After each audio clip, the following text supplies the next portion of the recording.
I am the Director of Programs at NAMI Urban Los Angeles. I'm also on the Board of Directors for NAMI California. Mental health in my community sort of looks like mental health in all communities, I guess. It's a really diverse set of people and cultures and life views and experiences. So to that extent, I would say we're probably typical, as all communities would be, in having that type of diversity. It looks a lot like my life, my experience, although the community is very diverse. Dealing with mental illness within your family is a very specific experience. Depends on a lot of things in the family, like, who's ill in the family is the biggest one I can think about, and to the degree that you've had previous knowledge or experience with mental illness will be a big determining factor. And that's the same as it was in my personal life. Before mental illness invaded my home, I didn't have any prior knowledge and frankly hadn't thought about it very much at all.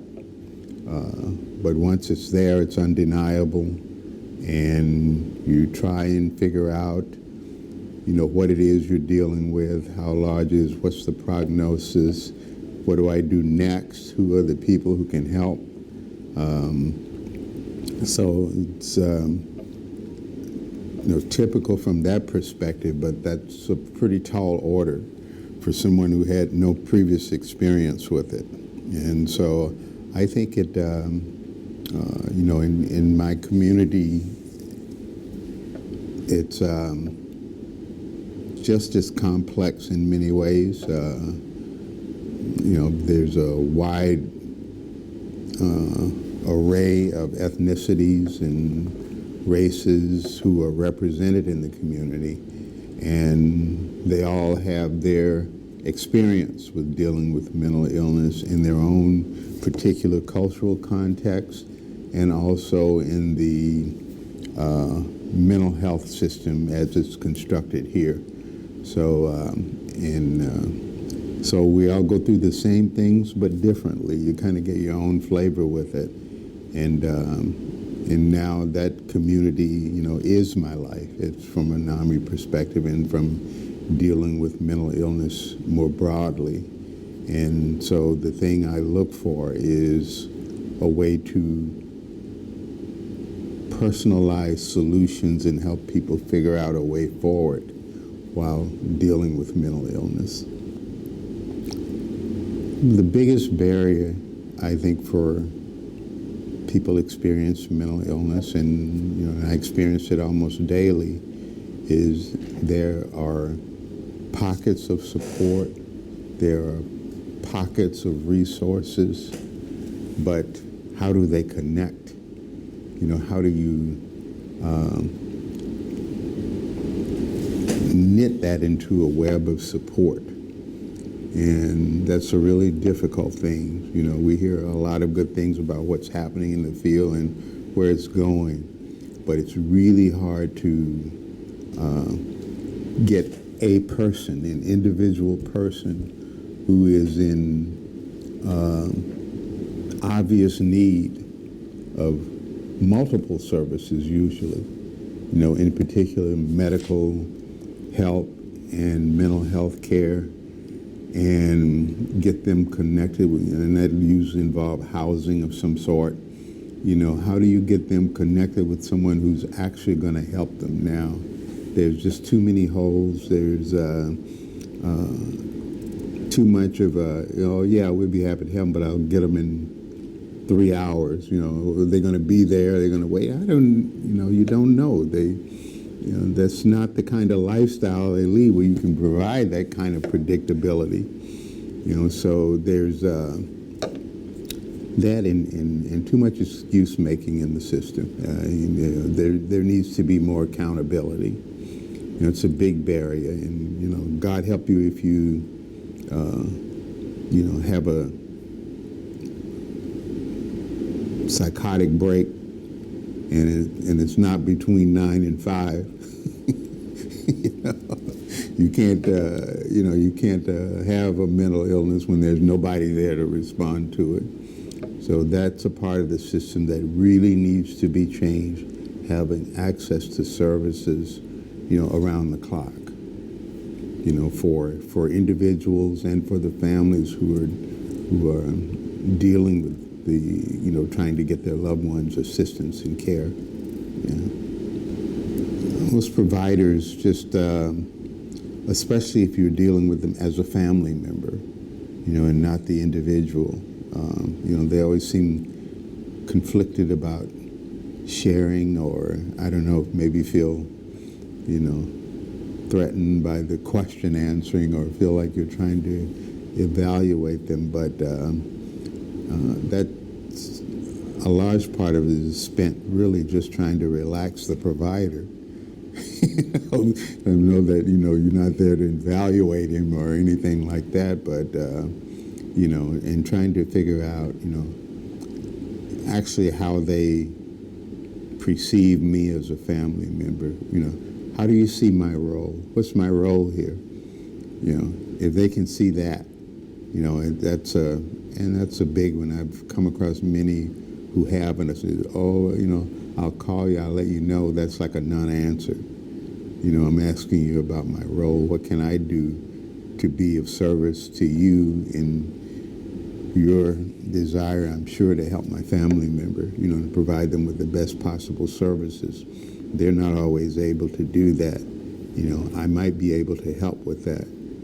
So how do we work together to do that? And I found that to be much more of a problem on the outside. And I say on the outside because my family member has also been in state mental hospital, which is kind of a forensic setting and a little different. And I found that setting to be much more open to family involvement, much easier to contact, get along with, much more willing.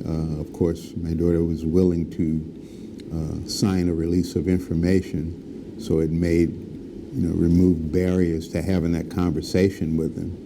And you're talking about a 6-person care team, so it's really difficult to schedule 6 people's time, so you kind of have to figure out who's the team leader here and how they would do that. So I just go to one person consistently, and they'll get either set up an individual appointment with me or a phone call or something, but I don't have to call around and try to get all the different people. So I think the public non-forensic sector can learn a lot from some of the changes in the in the state hospital system, particularly in the way they approach families.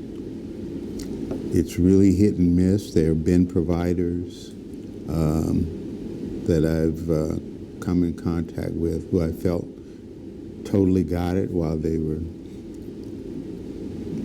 didn't look anything like me, and different life experience, I'm sure, but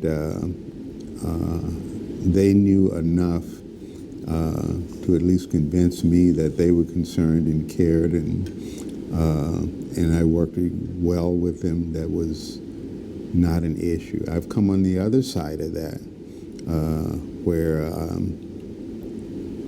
the response, it was really kind of a standoffishness, a push away to me as a family member. I mean, like, what can I do to help you? Well, if we need anything, we'll call you. And no response from phone calls. Just really an adversarial type relationship, when you express displeasure with their clinical approach. So it's really mixed bag. And, if you have the option, when I had the option, I wouldn't waste a lot of time with people who didn't elicit trust in me, because I couldn't see how that was going to benefit my family member. We need to just end this as amicably as possible. Can you reassign her case? Can you go do something? Do this, so I don't have to go to your manager or supervisor or whatever to get that done.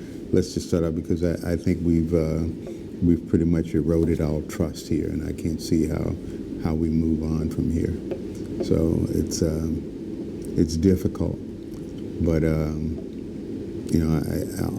the other hand, I also didn't want to make it work, and I didn't want my inability to build a relationship with a provider to affect my daughter's relationship, if there was one, or if there wasn't, and she expressed that to me, then it was over. And it's just time to move on to someone else at that point.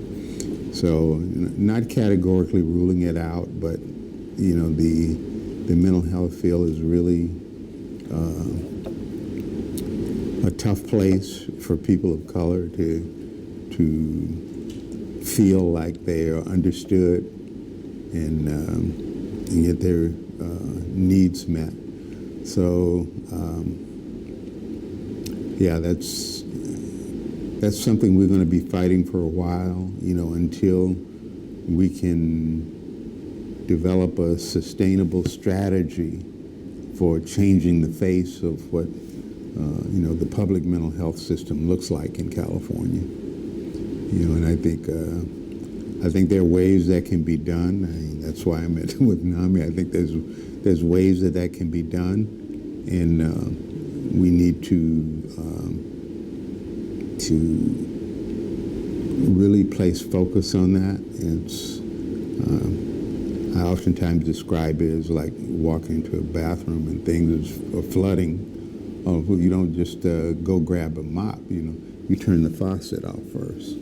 And that's why I see education going. We have to stop the flow of people into the system, then should work on providing care, for our loved ones who aren't there. And that's why I'm excited about the new emphasis that's being put on. I don't think it's not new, but the increased emphasis that's being put on to education and also developing programs that would get people, especially people from underserved communities, interested in pursuing careers in the mental health field and helping them with that, so we get the kind of workforce that we're looking for. We all have a vision for the kind of mental health system we want, but when we look around, when I look at the mental health system we have, we're not there. And we have to figure out a way not to just want that, but to actively move on that and be accountable for that movement and being able to measure how well we're making progress on doing that. Through my involvement with NAMI California and NAMI Los Angeles County, I'm also a commissioner on the LA County Board of Mental Health. So I'm looking for ways, and I'm convinced that the Board of Supervisors in LA County is to put increased resources in schools and how to develop the resources you need from a mental health perspective, from the pool of talent that you have available in the area. You have people from the community with a history in the community and concerned about the community. And if you can put them on a track to understanding, that this is an opportunity for them to provide services to the community, as well as at the same time be able to get some assistance with getting the education necessary to do things like loan forgiveness, and other strategies to make these educational goals more available, to people from the community, and kids from the community. And from a NAMI perspective, I want to see a lot more connectivity between our NAMI high school programs, which is something I'm working on now, and our NAMI college programs. I think there needs to be some connectivity there to reinforce that interest and address some of the issues we have in sustaining something like this, because kids graduate, they move on. It's hard to really make the program sustainable. But I think the way to do that is through colleges and a mentoring process with the college kids and the high school kids, and on a paid basis, because the kids I'm talking about and the programs I'm talking about come from underserved and disadvantaged communities, and the reality is kids have to work.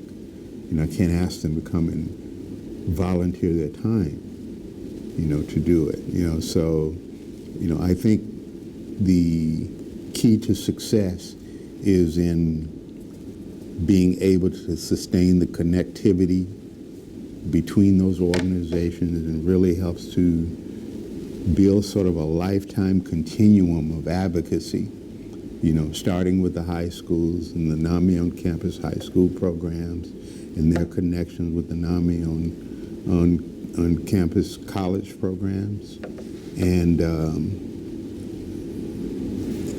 letting them know, the kids know what resources are available. The clubs are open to everybody. Not all the kids will have mental health issues, but all of them will have some interest in, in pursuing careers in that field. And also, having us partner more with other organizations like Cal HOSA, who does the occupational piece a lot, so we really build a basis for, at a minimum, collaboration between those two groups, and at best probably integration, between them. And I think that's doable. I think a lot of people get it.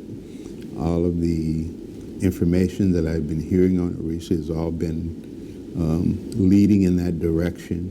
So I'm pretty excited about that. And I just think we have to figure out a way to maintain accountability and collect data so we can measure how well we're doing and make adjustments where we need to. Yeah.